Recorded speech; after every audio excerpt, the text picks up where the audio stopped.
सभी को मेरा नमस्कार। एक बार फिर से आपका स्वागत है अपने YouTube channel online classes grow में। विद्यार्थियों, हम आपके लिए लेके आए कक्षा 8 राजस्थान बोर्ड का जो आपके सामाजिक विज्ञान का पेपर होने वाला है 25 फरवरी 2026 को। तो किस प्रकार से रहने वाला है आपको सभी को पता होना चाहिए कि 20 नंबर है जो शतरंग आपके स्कूल से भेजे जाएंगे। जो पेपर होने वाला वार्षिक वो 80 नंबर का रहने वाला है। तो अच्छे से इस पेपर को रीड कर लीजिएगा। बहुत सारे जो प्रश्न हैं आपके लिए महत्वपूर्ण रहने वाला है। तो आपका जो पेपर है वो 2 बजे से स्टार्ट होगा और समय 2 घंटे 30 मिनट का रहेगा। आप देख सकते हैं। तो 4:30 बजे तक आपका पेपर चलेगा। पूर्णांक आपके 80 अंक के। कक्षा 8 सामाजिक विज्ञान। तो अच्छे से आपको अंकों और शब्दों के अंदर रोल नंबर फिलअप करने हैं, ठीक है। तो यहाँ पर देख सकते हैं वस्तुनिष्ठ जो प्रश्न हैं 1 से लेके 8 तक। तो यहाँ पर जो पहला प्रश्न नीचे दिए गए प्रश्नों में से सही विकल्प चुने। हुडा सम्मेलन बुलाने का उद्देश्य क्या था।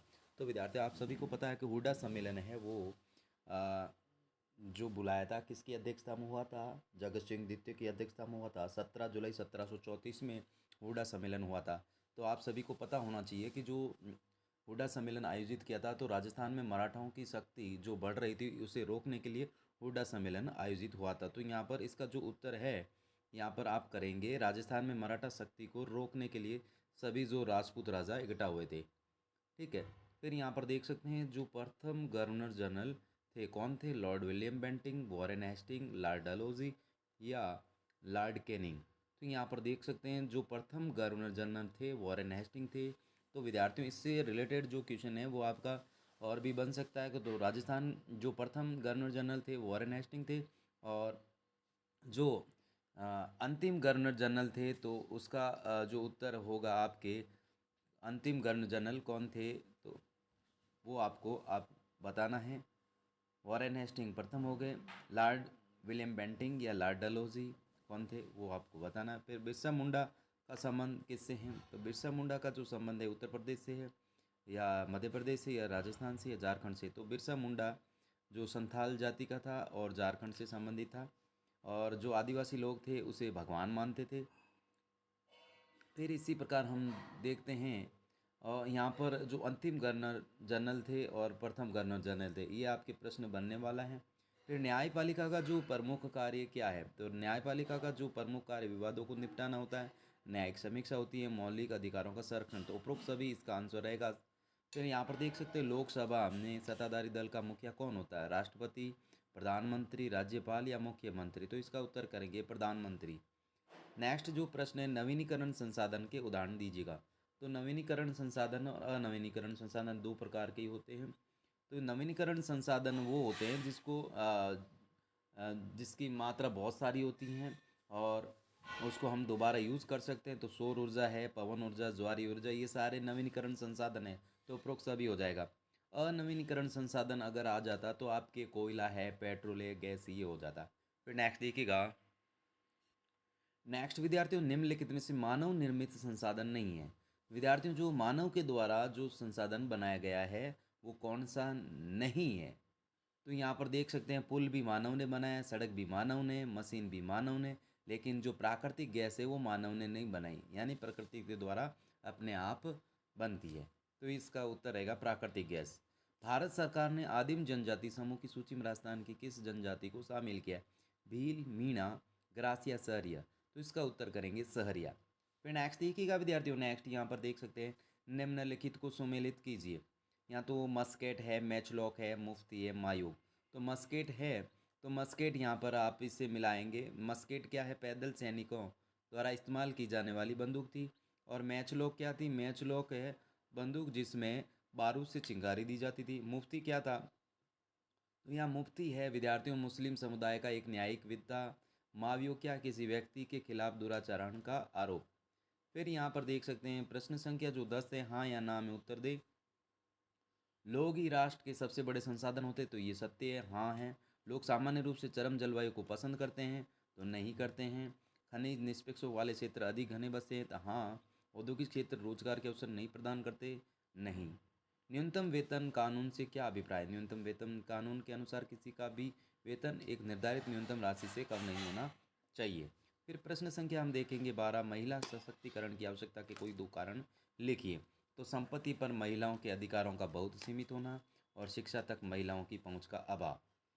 फिर यहाँ पर देख सकते हैं प्रश्न संख्या जो 13 है, 1857 में मेरठ छावनी के सिपाहियों को नए कारतूसों पर क्यों ऐतराज़ था? तो विद्यार्थियों सभी को पता होना चाहिए, सन 1857 में मेरठ छावनी के सिपाहियों को नए कारतूसों पर इसलिए ऐतराज़ था क्योंकि उन पर ऐसा माना जा रहा था कि उन पर गाय एवं सूअर की चर्बी का लेप किया जाता था, जो उनकी धार्मिक भावनाओं को ठेस पहुंचाता, क्योंकि उसके गाय और सूअर की चर्बी चढ़ी थी और उनको मुंह से खोलना पड़ता था, ये उनको अच्छा नहीं लगा था। फिर यहाँ पर देख सकते हैं भीलवाड़ा को राजस्थान का मैनचेस्टर कहा जाता है, क्यों? क्योंकि वर्तमान में भीलवाड़ा राजस्थान का प्रमुख वस्त्र उत्पादक क्षेत्र, इसलिए राजस्थान का मैनचेस्टर कहा जाता है। फिर प्रश्न संख्या हम देखेंगे 15। ईस्ट इंडिया कंपनी भारतीय किसानों पर नील की खेती करने हेतु दबाव डालती है, क्यों? कारण स्पष्ट करें। 18वीं सदी के अंत तक भारतीय नील की मांग में अभूतपूर्व वृद्धि हुई। कंपनी के वाणिज्यिक एजेंटों तथा अधिकारियों ने नील उत्पादन में निवेश कर दिया था, लेकिन नील की खेती भारतीय किसानों के लिए लाभप्रद नहीं थी, इसलिए 1859 में बंगाल के हजारों रैयतों ने नील की खेती से इनकार कर दिया और परिणाम ईस्ट इंडिया कंपनी भारतीय किसानों को नील की खेती करने के लिए दबाव डालती थी। फिर नेक्स्ट देखिएगा विद्यार्थियों, तो विद्यार्थियों जिसने चैनल को सब्सक्राइब नहीं किया तो प्लीज़ चैनल को सब्सक्राइब कीजिएगा, वीडियो को लाइक कीजिएगा, वीडियो को शेयर कीजिएगा, ताकि मेरे चैनल पर जो वीडियो अपलोड हो आपके पास नोटिफिकेशन पहुंच सके। इस नोटिफिकेशन के माध्यम से अपना सारा संपूर्ण हल कर सके। तो विद्यार्थियों आप जाकर देख सकते हैं बहुत सारे जो 2025 में इस चैनल के माध्यम से मैंने पेपर अपलोड किए थे, बहुत सारे प्रश्न उसमें से आ चुके हैं। तो अब की बार आप देख सकते हैं कि किस प्रकार से महत्वपूर्ण रहने वाले, अच्छे से देख लीजिएगा। नेक्स्ट जो प्रश्न है 16, निर्वाह कृषि के प्रकारों का वर्णन कीजिए। निर्वाह कृषि को मोटे रूप से दो प्रकारों में विभाजित किया गया, गहन निर्वाह कृषि और आदिम निर्वाह कृषि। गहन निर्वाह कृषि इस प्रकार की कृषि में एक छोटे भूखंड पर साधारण औजार और अधिक श्रम के साथ साथ एक वर्ष में अधिक से फसल पैदा की जाए। आदिम निर्वाह कृषि इसे स्थानांतरित कृषि और जलवासी पशुचारण कृषि शामिल है। उद्योग शब्द का अर्थ स्पष्ट करते हुए कच्चा माल आधारित उद्योगों का वर्गीकरण करें। उद्योग शब्द का तात्पर्य उन समस्त आर्थिक गतिविधियों से है जो कि वस्तुओं के उत्पादन, खनिजों के निष्कर्षण तथा अथवा सेवाओं की व्यवस्था से संबंधित है। कच्चा माल आधारित उद्योग, कच्चे माल के उपयोग के आधार पर उद्योगों को निम्न चार वर्गों में वर्गीकृत किया जा सकता है। कृषि आधारित उद्योग, यह उद्योग कच्चे माल के रूप में वनस्पति जंतु आधारित उत्पादों का उपयोग, जैसे डेयरी उद्योग एवं सूती वस्त्र उद्योग। खनिज आधारित उद्योग, यह उद्योग खनिज अयस्कों का उपयोग कच्चे माल के रूप में करते हैं, जैसे लौह इस्पात उद्योग। समुद्र आधारित उद्योग, यह उद्योग समुद्र से प्राप्त उत्पादों का उपयोग कच्चे माल के रूप में करते हैं, जैसे मत्स्य तेल उद्योग। वन आधारित उद्योग, यह उद्योग वनों से प्राप्त उत्पादकों का उपयोग कच्चे माल के रूप में करते हैं, जैसे लुगदी एवं कागज उद्योग। फिर यहाँ पर प्रश्न संख्या जो 18 है, कल्पना कीजिएगा आप 1850 के दशक में एक गरीब परिवार में पैदा हुए। उस समय सरकार द्वारा संचालित पाठशालाओं पर कोई दो राय दे। उस समय सरकार द्वारा संचालित पाठशालाओं को सरकारी अनुदान मिलने लगा था। इन पाठशालाओं में अनुशासन की मांग थी कि बच्चे नियमित रूप से स्कूल आए, लेकिन गरीब घरों के बच्चे कटाई के मौसम में खेतों में काम करने जाने के कारण स्कूल नहीं आ पाते थे। इसे अनुशासनहीनता माना जाता, क्योंकि इनकी पढ़ाई पर असर पड़ता था। फिर यह प्राथमिक सालों में प्रवेश लेने के बाद आगामी कक्षाओं के अध्ययन में आधे विद्यालय छोड़ देते हैं, क्यों? दो कारण लिखिए। तो गरीब परिवारों के बच्चे आर्थिक असमता के कारण पढ़ाई जारी नहीं कर पाते। सुदूर ग्रामीण क्षेत्रों में स्कूलों का अभाव होने से इन क्षेत्रों के बच्चे आगे पढ़ाई जारी नहीं रख पाते। निम्नलिखित तालिका पूर्ण करें। तो यहाँ पर देख सकते हैं राज्य सरकार और केंद्र सरकार, कौन से राजनीतिक दल अभी सत्ता में? तो भारतीय जनता पार्टी। केंद्र सरकार कौन सी है? एनडीए। आपके निर्वाचित प्रतिनिधि जो भी है वो लिखना है। आपके जो एमएलए हैं उनका नाम लिखना है। फिर यहाँ पर राज्य सरकार में कौन है और एमपी कौन है, ठीक है। फिर इसी प्रकार अभी कौन सा राजनीतिक दल विपक्ष में? तो कांग्रेस है। तो यहाँ पर आप देख सकते हैं केंद्र में तो सारे हैं कांग्रेस तथा अनेक क्षेत्रीय दल। फिर अगले चुनाव कब होंगे? तो अगले चुनाव राज्य सरकार के 2028 में होंगे, और केंद्र सरकार के जो चुनाव है आपके 2024 में हो चुके। अब जो अगले हैं वो आपके 2029 में होंगे। नेक्स्ट देखिएगा। नेक्स्ट विद्यार्थियों, ऐसे दो मौलिक अधिकार बताए जिनका कोई व्यक्ति अपनी प्रतिष्ठा एवं समतापूर्वक व्यवहार पर जोर देने के लिए प्रयोग करे। समानता का अधिकार और शोषण के विरुद्ध अधिकार। ऐसे किन्हीं दो क्षेत्रों का वर्णन कीजिए जिससे हास्यई समुदाय की पहचान प्रदर्शित हो। बहुशिक्षित समुदाय के मुकाबले कुछ समुदाय अलग भाषा बोलते हैं तथा अलग रीति रिवाज अपनाते हैं, अतः समाज का वो हिस्सा आशय समाज के अंतर्गत आता है। कुछ लोग गरीबी के कारण सामाजिक हैसियत से कमतर माने जाने की वजह से शेष लोगों के मुकाबले स्वयं को कमतर मनुष्य के रूप में देखे जाने की वजह से स्वयं को हादसे पर महसूस करते हैं। राजस्थान का मानचित्र बाड़मेर, भरतपुर, बांसवाड़ा और पाली। यहाँ पर देख सकते हैं भरतपुर कहाँ पर है, बाड़मेर कहाँ पर है, पाली कहाँ पर है, बांसवाड़ा कहाँ पर, ठीक है। इसी प्रकार तो यहाँ पर ये आपके 4 नंबर का प्रश्न रहने वाला 100%। ये राजस्थान का मानचित्र आएगा। नीचे दिए गए 3 प्रश्नों में से 2 प्रश्नों के उत्तर कीजिएगा। तो यहाँ पर राजस्थान का जो मैप है 41 जिले अच्छे से याद कर लीजिएगा विद्यार्थियों, ठीक है। तो यहाँ पर देख सकते हैं जो 8 नए ज़िले बने हैं। एक तो फलोदी और बालोतरा, फिर यहाँ पर भरतपुर में हम देख लेंगे डीग, फिर जयपुर में आपके कोटपुतली और तिजारा, और फिर यहाँ पर हम देख लेंगे जो अजमेर में जो नए ज़िले बने हैं वो ब्यावर और डीडवाना। तो इस प्रकार से ये 8 ज़िले हैं और 33 ज़िले आपको पता ही है। फिर नीचे दिए गए 3 प्रश्नों में से 2 प्रश्नों के उत्तर लिखिए। 1857 की क्रांति की सफलता असफलता पर विचार लिखे। तो यहाँ पर देख सकते हैं 1857 की क्रांति की असफलता के कारण। 1857 की क्रांति अंग्रेजों की दमनात्मक नीति, क्रांति का समय से पूर्व शुरू हो जाना, राजाओं द्वारा असहयोग करने, संसाधनों की कमी, केंद्रीय नेतृत्व का अभाव कारण अंग्रेजी सत्ता को बाहर से निकालने के अपने उद्देश्य में सफल नहीं। 1857 की क्रांति की सफलता, क्रांति के फलस्वरूप अंग्रेज शासन अपनी कुछ नीतियों में परिवर्तन करने हेतु बाध्य हुए, जैसे दत्तक पुत्रों को उत्तराधिकारी के रूप में स्वीकृति देना, सेना में भारतीय सिपाहियों का अनुपात बढ़ाना आदि। नेक्स्ट देखिएगा। नेक्स्ट यहाँ पर देख सकते हैं भारत की आज़ादी में राष्ट्रपिता महात्मा गांधी के योगदान पर विस्तार से लिखिएगा। तो इस प्रकार से असहयोग आंदोलन चलाया था उन्होंने, रोलेक्ट एक्ट के विरुद्ध सत्याग्रह किया था, सभी ने अवज्ञा आंदोलन चलाया था, भारत छोड़ो आंदोलन, इस प्रकार से सारे लिखने। रोलेक्ट सत्याग्रह पर विस्तार से लिखिएगा।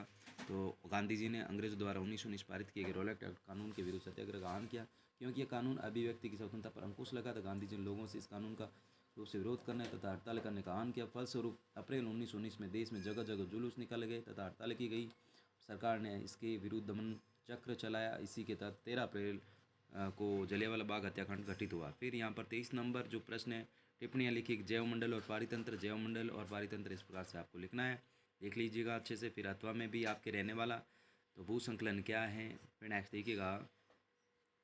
तो विद्यार्थी देख सकते हैं भू संकलन के कारण, भू संकलन रोकने के उपाय। तो 23 नंबर भी आपके अथवा में रहने वाला है, 24 नंबर भी आपके अथवा में रहने वाला है। संविधान से आप क्या समझते हैं, संविधान की आवश्यकता कारण स्पष्ट कीजिएगा।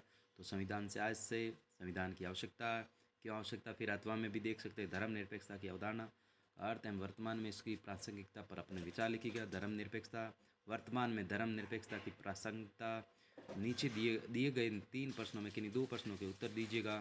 तो ये 2 प्रश्न आपको देने हैं, इनके उत्तर, और अथवा में भी आपके रहने वाला पेपर। यहाँ पर देख सकते हैं विद्यार्थियों इस प्रकार से सड़क सुरक्षा नियम और सामुदायिक स्वच्छता हेतु विद्यार्थी निम्न प्रकार की भूमिका निभा सकते हैं। तो इस प्रकार से विद्यार्थियों जो पेपर है आपके पूरा संपूर्ण हल करवा दिया है। कैसा वीडियो लगा कमेंट करके बताइएगा। Thanks for watching. वीडियो देखने के लिए बहुत बहुत धन्यवाद।